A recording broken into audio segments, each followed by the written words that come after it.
Students, हम आपको पहले पढ़ा चुके हैं कि ग्लूकोज की ये स्ट्रक्चर होती है सीधी श्रृंखला में, ठीक है। और ग्लूकोज के पास ये एल्डिहाइड ग्रुप होता है, लेकिन ग्लूकोज कुछ अभिक्रियाएं ऐसी हैं जो नहीं देता है, जबकि एल्डिहाइड ग्रुप उपस्थित होने के कारण ग्लूकोज को वो अभिक्रियाएं देना चाहिए। ग्लूकोज कुछ अभिक्रियाएं ऐसी हैं जो नहीं देता है। कौन सी वाली? एल्डिहाइड ग्रुप वाली। जबकि इस संरचना से हमें पता चल रहा है कि ग्लूकोज में एल्डिहाइड ग्रुप है, CHO ग्रुप है, तो ग्लूकोज को एल्डिहाइड ग्रुप वाली अभिक्रियाएं देना चाहिए, पर वो नहीं देता है। तो यहां से पता चला कि ग्लूकोज का ये स्ट्रक्चर होता ही नहीं है, ग्लूकोज का साइक्लिक स्ट्रक्चर होता है। ऐसा वापस सुनिए, हमने पहले आपको पढ़ाया था कि ग्लूकोज की ये सीधी श्रृंखला में इस तरीके से संरचना होती है। इस तरीके से बना दें हम, या इस तरीके से ये बना दें कि ये ग्लूकोज की संरचना है। ये संरचना हम पढ़ा चुके ग्लूकोज की। तो इस संरचना में आपको क्या दिख रहा है? इस संरचना में आपको दिख रहा है कि एल्डिहाइड ग्रुप उपस्थित है। ये देखिए, ये संरचना है ग्लूकोज की। इस संरचना में आपको ये एल्डिहाइड ग्रुप दिख रहा है। तो एल्डिहाइड ग्रुप जब इस ग्लूकोज में उपस्थित है, तो फिर ग्लूकोज को तो एल्डिहाइड ग्रुप वाली अभिक्रियाएं देना चाहिए, लेकिन कुछ अभिक्रियाएं ऐसी हैं कि ग्लूकोज प्रदर्शित नहीं करता, नहीं देता। एल्डिहाइड ग्रुप होने के बावजूद भी एल्डिहाइड ग्रुप वाली अभिक्रियाएं नहीं देता है। तो ग्लूकोज की संरचना फिर ये नहीं मानी गई। ग्लूकोज की संरचना मानी गई कि ग्लूकोज साइक्लिक रूप में पाया जाता है। तो आज हम पढ़ने वाले हैं ग्लूकोज की चक्रीय संरचना। और ग्लूकोज की चक्रीय संरचना की आवश्यकता क्यों पड़ी? क्योंकि ग्लूकोज कई अभिक्रियाएं जो एल्डिहाइड ग्रुप देता है उनको नहीं दे रहा था, इसलिए ग्लूकोज की चक्रीय संरचना की आवश्यकता पड़ी। तो अभी तो मेन टॉपिक अब हमारा शुरू हो रहा है ग्लूकोज की चक्रीय संरचना की। ग्लूकोज में चक्रीय संरचना पाई जाती है, सर्किल वाली, चक्र वाली, ठीक है। ये देखो चक्र बन गया। तो साइक्लिक स्ट्रक्चर होती है, सीधी बात। ग्लूकोज की संरचना ये नहीं होती है, ग्लूकोज की संरचना साइक्लिक स्ट्रक्चर, चक्रीय संरचना होती है।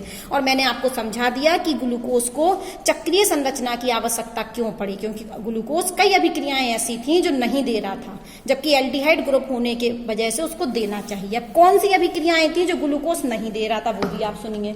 कौन सी ऐसी अभिक्रियाएं थी जो ग्लूकोज प्रदर्शित नहीं कर रहा था, जबकि उसको एल्डिहाइड ग्रुप उपस्थित होने के कारण देना चाहिए? सबसे पहला कि एल्डिहाइड समूह उपस्थित होते हुए भी, देखो एल्डिहाइड समूह उपस्थित होते हुए भी ग्लूकोज सिर्फ परीक्षण नहीं दे रहा था। ग्लूकोज में एल्डिहाइड समूह उपस्थित है, लेकिन ग्लूकोज सिर्फ परीक्षण नहीं दे रहा था। 2,4 डाइनाइट्रोफिनाइल हाइड्रोजन टेस्ट भी नहीं दे रहा था।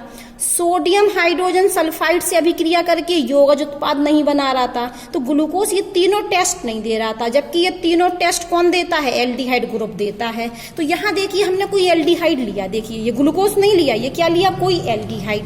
ये क्या है? हमारा एल्डिहाइड। और एल्डिहाइड की अभिक्रिया हमने DNP टेस्ट लगा दिया। DNP टेस्ट मतलब 2,4 डाइनाइट्रोफिनाइल हाइड्रोजन। तो डाइनाइट्रोफिनाइल हाइड्रोजन जब एल्डिहाइड से अभिक्रिया करती है तो रेड या येलो या ऑरेंज सॉल्यूशन बनाती है। और यदि एल्डिहाइड होगा और हम DNP का इस्तेमाल कर दें, डाइनाइट्रोफिनाइल हाइड्रोजन का उपयोग कर दें, तो हमारा यदि रेड, येलो या ऑरेंज कलर बन गया, तो इसका मतलब ये कंपाउंड कौन सा है? एल्डिहाइड।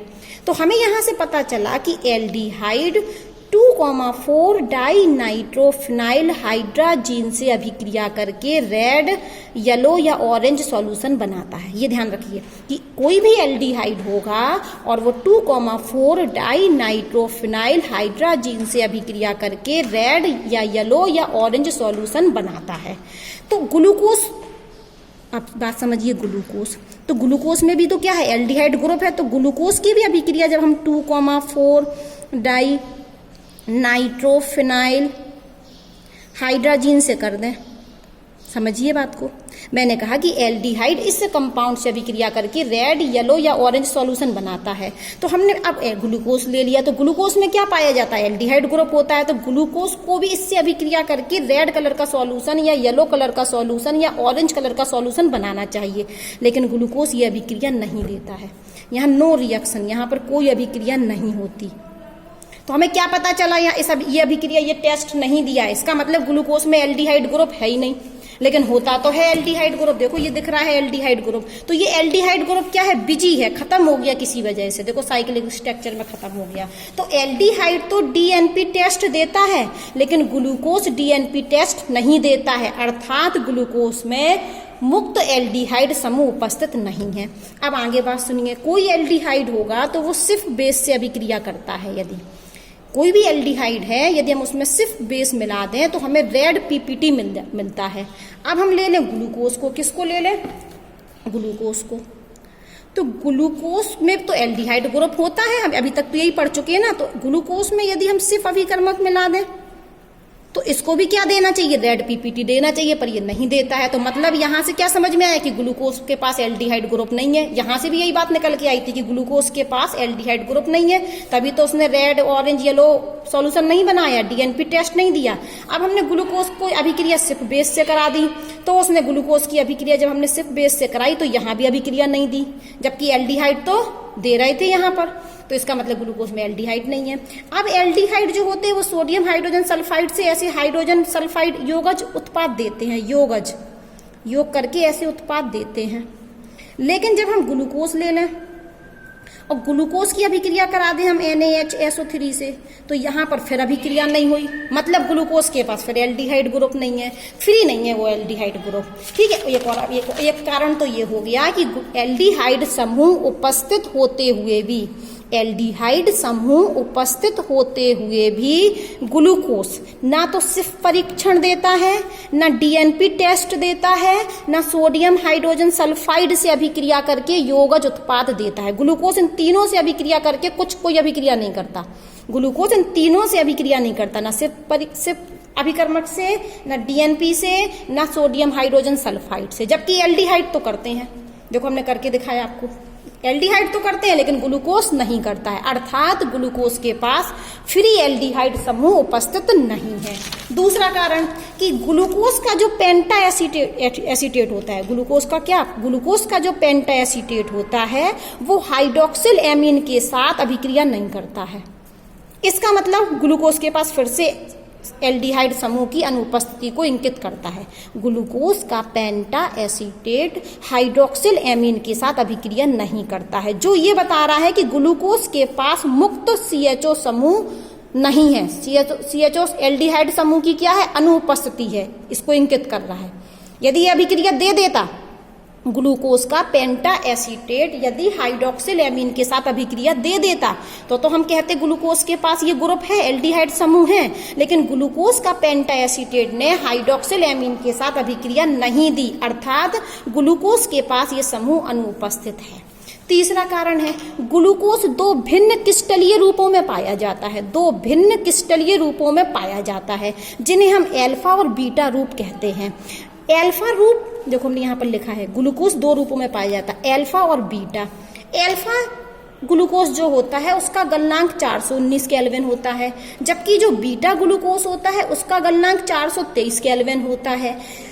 एल्फा ग्लूकोज को हम सांद्र विलयन में 303 केल्विन ताप पर क्रिस्टलीकरण के द्वारा प्राप्त करते हैं। कितने तापमान पर, 303 केल्विन तापमान पर हम क्रिस्टलीकरण कर दें तो हमें एल्फा ग्लूकोज मिलता है, जबकि बीटा ग्लूकोज 303 पे नहीं, 371 केल्विन पर गर्म एवं संतृप्त विलयन, देखो हम यहाँ सांद्र विलयन लेते हैं और यहाँ पर संतृप्त सैचुरेटेड विलयन लेते हैं और फिर क्रिस्टलीकरण करें, तो यहाँ पर ग्लूकोज दो रूपों में पाया जाता है, एल्फा और बीटा। एल्फा के गुण हमने पढ़ा दिए कि गलनांक 419 केल्विन होता है। एल्फा ग्लूकोज को हम सांद्र विलयन में 303 केल्विन ताप पर क्रिस्टलीकरण के द्वारा प्राप्त कर सकते हैं, जबकि बीटा ग्लूकोज का गलनांक 423 केल्विन होता है और बीटा ग्लूकोज को हम 371 केल्विन पर गर्म एवं संतृप्त विलयन सैचुरेटेड विलयन से क्रिस्टलीकरण के द्वारा प्राप्त कर सकते हैं। अब यहाँ भाषा सुनिए, ग्लूकोज दो रूपों में पाया जाता है, एल्फा और बीटा रूप।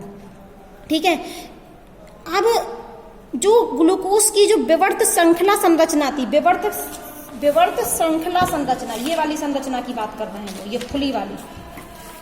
ये खुली संरचना थी।